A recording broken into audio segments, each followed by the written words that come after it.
कुछ अच्छे कर्म करके आया है और उसकी प्रारब्ध ये इस जन्म में भोग रहा है। अगर कोई बच्चे को हम तकलीफ में देखते हैं तो आम शब्दों में क्या कह देते हैं? हम ये कह देते पता नहीं इस बच्चे ने पास्ट जन्म में ऐसा क्या कर्म किया कि पैदा होते ही इतना कष्ट भोग रहा है। लेकिन श्री कृष्ण का जो स्वरूप दिखाया है, उनके जीवन में अंश मात्र भी दुख नहीं होता। वो संपूर्ण संपन्न महाराज कुमार है, जो सत्युग के फर्स्ट प्रिंस हैं। वो हर तरीके से संपन्न और संपूर्ण है।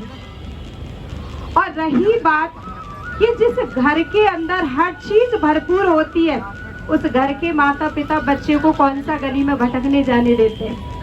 हाँ, वो जाता ही नहीं है गली से बाहर, कहीं भी गलियों में भटकने, अपने महल से बाहर नहीं जाता।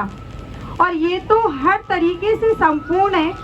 तो इन्होंने जो माखन की बात कही है कि इन्होंने माखन चुराया, तो माखन की जो बात आती है वो माखन श्री कृष्ण के रूप में नहीं, लेकिन उससे पहले जब परमात्मा इस धरा पर आते तो ज्ञान रूपी माखन परमात्मा से हप कर लेते, ज्ञान का माखन खा लेते हैं, जिससे वो सत्युग के महाराजा बनते हैं। तो वो जो समय है कि जब परमात्मा इस धरा पर आते हैं और आकर के ऐसी दिव्य शक्ति देते हैं, वो समय होता है संगम का। कृष्ण की जो विशेष लीलाएं हम देखते हैं, हाँ, जैसे कहते हैं कि भाई उन्होंने क्या किया, मटकी फोड़ी तो माखन खाया। लेकिन मटकी फोड़ने की बात नहीं, लेकिन देह अभिमानियों के अभिमान को तोड़ने की बात होती है।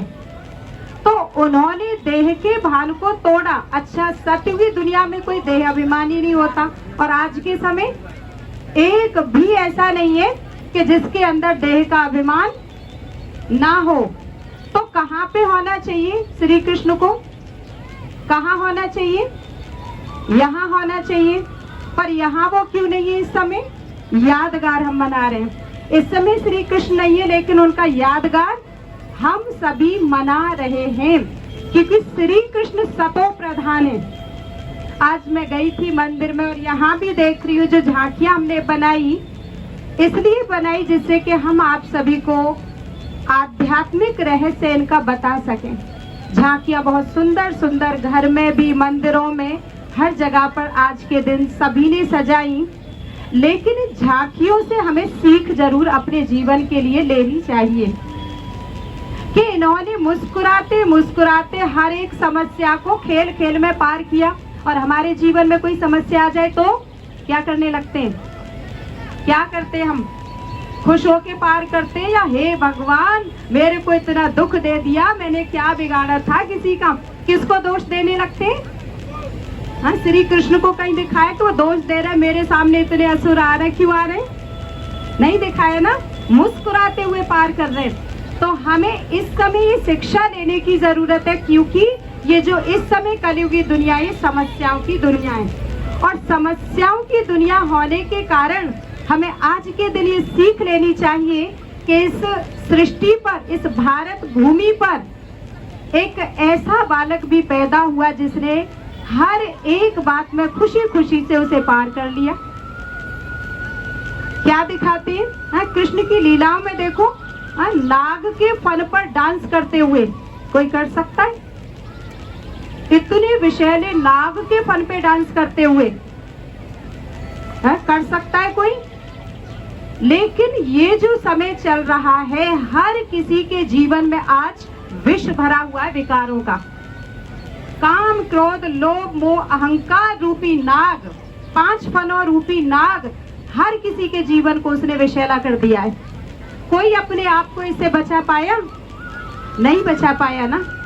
लेकिन आप देखिए कृष्ण की लीला में हम क्या देख रहे हैं कि उन्होंने नाग के ऊपर डांस किया, और वो क्या कर रहा है? उसका जहर, नाग सारा जहर बाहर निकाल रहा है।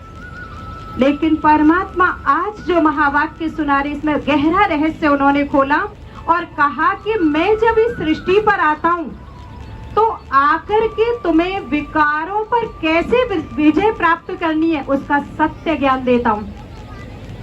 कैसे काम को जीतना है, कैसे क्रोध को जीतना है, कैसे लोभ को जीतना है, कैसे मोह को जीतना है और कैसे अहंकार को भी जीतना है। और जिसने जीत लिया वो आज भी अपने जीवन में क्या कर रहा है, डांस ही तो करेगा। जो विकारों के अधीन है उसकी वो डांस नहीं कर सकता, लेकिन जिसने विकारों को जीता है वो हर परिस्थिति में डांस कर सकते हैं। तो वो हमें इस बात को सिखा रहे हैं कि मैंने भी क्या किया, मेरे जीवन में भी समस्याएं आई, मेरे जीवन में भी आई, लेकिन मैंने क्या किया, उन्हें परमात्मा की याद से सहज मैंने उन पर विजय प्राप्त की और मैंने ऐसी परिस्थिति में भी डांस किया। कहीं हम देखते हैं उनकी झांकी गोवर्धन पर्वत उठाया।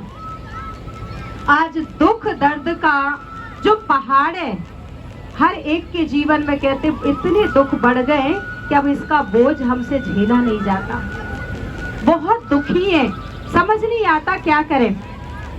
तो वो जो गोवर्धन पर्वत का जो उनका यादगार झांकी है तो वो इस समय की है, क्योंकि श्री कृष्ण की दुनिया में किसी प्रकार का दुख दर्द का कोई भार उनके ऊपर होता ही नहीं है। और इसीलिए ये इस समय परमात्मा पिता आते हैं और वो आकर के क्या करते हैं, दुख अशांति का जो बोझ है उसके पहाड़ को आकर के वो सुप्रीम शक्ति उठाती है। और उसमें पहला कदम रखने वाली कौन सी आत्मा, श्री कृष्ण। ये बात शरीर की नहीं, लेकिन ये बात है आत्मा की। सतयुग से लेके कलयुग तक जो ट्रेवल कर रही है इस चक्र में वो आत्मा कर रही है, शरीर नहीं। शरीर तो हम हर जन्म में बदलते जाते हैं, नाम भी बदलते जाते हैं, लेकिन आत्मा वही होती है। और जैसे कि मैंने ये व्हाइट ड्रेस पहना है, अगर सुबह पहना तो सुबह वाला शाम तक कैसा हो गया, मैला हो जाता है।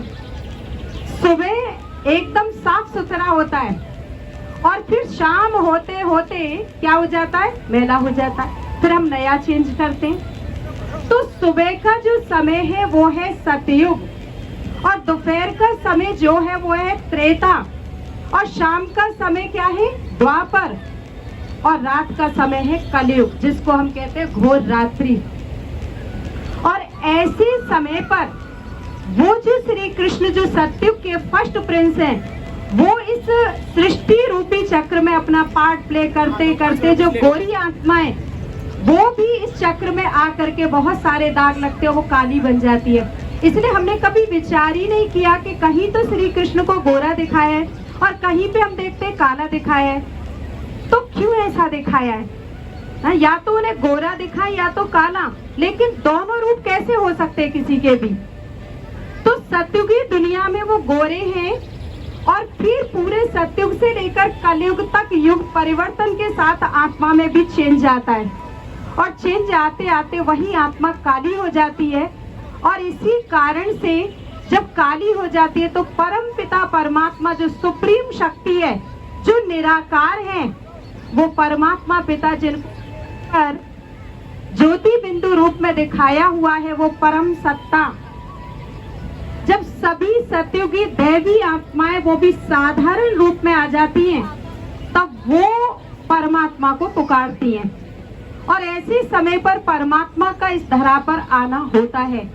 और वो जब आते हैं तो वो कहते हैं कि मैं तुम्हें ऐसा ज्ञान देता हूँ कि उस ज्ञान को अपने जीवन में धारण करने से क्या होता है कि हमारा जो जीवन है वो राधे कृष्ण के समान, और सामने जो हम देख रहे सतयुगी महाराजा महारानी, क्यों हम हर बार झांकी में दिखाते हैं, क्योंकि ये सतयुगी दुनिया के महाराजा महारानी कोई और नहीं, लेकिन वही बच्चे जो राधे कृष्ण हैं, वही बड़े होने पर स्वयंवर के बाद वही कृष्ण नारायण बनते और वही राधे लक्ष्मी बनती है। नाम परिवर्तन विवाह के बाद हो जाता है और जब वो राजगद्दी पर बैठते तो तब से संवत शुरू होता है। पहली तारीख, पहला महीना, सब कुछ 111 से राजधानी शुरू होती है और जब वहां से शुरू होती है तो संपूर्ण सुख का संसार बन जाता है, संपूर्ण सुख का संसार बनता है। तो ऐसे निकट भविष्य में आने वाले समय में श्री कृष्ण का सचमुच में वो उनका जन्म अब होने वाला है और उसकी तैयारी हम सभी करने में लगे हुए। ज्यादा वक्त नहीं है, बस थोड़े ही समय में श्री कृष्ण इस धरा पर होंगे और अगर हम सच्ची प्रीत श्री कृष्ण के साथ करते हैं तो उनके जैसे गुणों को अपने जीवन में अवश्य ही धारण कीजिए। हाँ, मेरी ये आपके प्रति बहुत ही शुभ इच्छा है कि परमात्मा ने जो विद्यालय खोले, जहाँ पर हम जो मानव आज दानव बन गया, उस दानव बने मानव को पहले मानव बनाना और मानव को देव समान बनाने का कार्य ही परमात्मा वर्तमान समय में इस धरा पर कर रहे हैं। तो हमारी सच्ची प्रीत की निशानी ये होगी कि हम सच्ची प्रीत करते हैं तो अवश्य ही उनके जैसे गुणों को भी हम अपने जीवन में धारण करने का पूरा पुरुषार्थ करेंगे और उनकी दुनिया में अवश्य ही आप सभी आएंगे। ऐसी हम शुभ भावना आप सभी के लिए रखते हैं। ओम शांति।